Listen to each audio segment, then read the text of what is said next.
السلام علیکم، کیسے ہیں آپ سب؟ آئی ہوپ کہ آپ سب ٹھیک ہوں گے۔ آج میں آپ کے ساتھ شیئر کروں گی نبی پاک صلی اللہ علیہ وآلہ وسلم کی خوبصورت ترین احادیث۔ تو چلیے ویڈیو کو سٹارٹ کرتے ہیں۔ نرم مزاج کے بارے میں نبی کریم صلی اللہ علیہ وآلہ وسلم نے ارشاد فرمایا، میں تمہیں اس آدمی کو پہچان بتاتا ہوں جس پر جہنم کی آگ حرام ہے اور وہ آگ پر حرام۔ یہ وہ آدمی ہے جو نرم مزاج، نرم طبیعت ہو اور نرمی سے بات کرنے والا ہو۔ ترمذی۔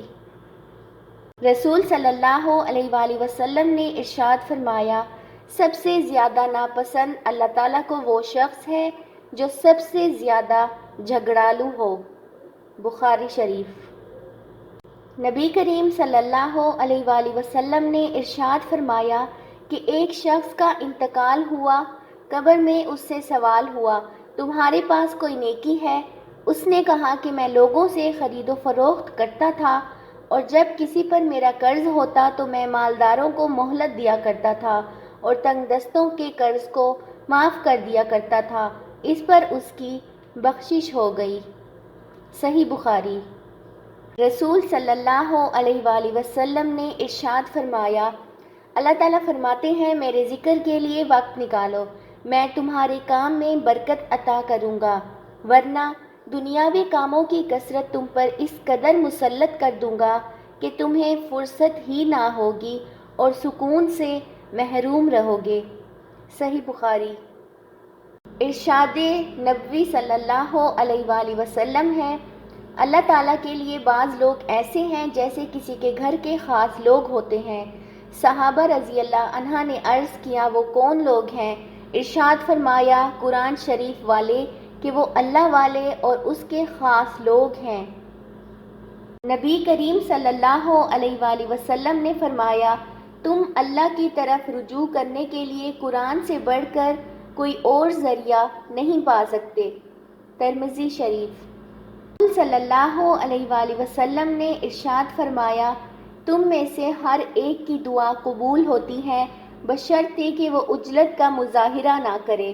عجلت سے مراد یہ ہے کہ آدمی کہے کہ میں نے اللہ سے دعا کی تھی مگر میری دعا قبول نہیں ہوئی۔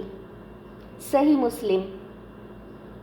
فرمان مصطفیٰ صلی اللہ علیہ وآلہ وسلم ہے، ہر شے کے لیے ایک علامت ہوتی ہے، ایمان کی علامت نماز ہے، سمجھدار ہی کامیاب ہوگا۔ سیدنا ابو سعید خدری رضی اللہ عنہ روایت کرتے ہیں کہ رسول صلی اللہ علیہ وآلہ وسلم نے فرمایا، دنیا میٹھی اور سرسبز ہے، اللہ تعالیٰ اس دنیا میں تمہیں ایک دوسرے کے جانشین بنا کے دیکھے گا کہ تم کیا عمل پیش کرتے ہو۔ صحیح مسلم۔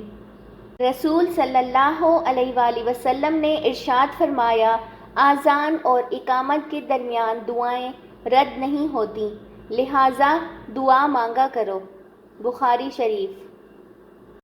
فرمان مصطفیٰ صلی اللہ علیہ وآلہ وسلم ہے، جس عورت نے اس حال میں انتقال کیا کہ اس کا شوہر اس سے راضی تھا تو وہ جنت میں داخل ہوگی۔ ترمذی۔ رسول صلی اللہ علیہ وآلہ وسلم نے ارشاد فرمایا، قیامت کے دن میرے نزدیک ترین وہ لوگ ہوں گے جو سب سے بڑھ کر مجھ پر درود بھیجتے ہوں گے۔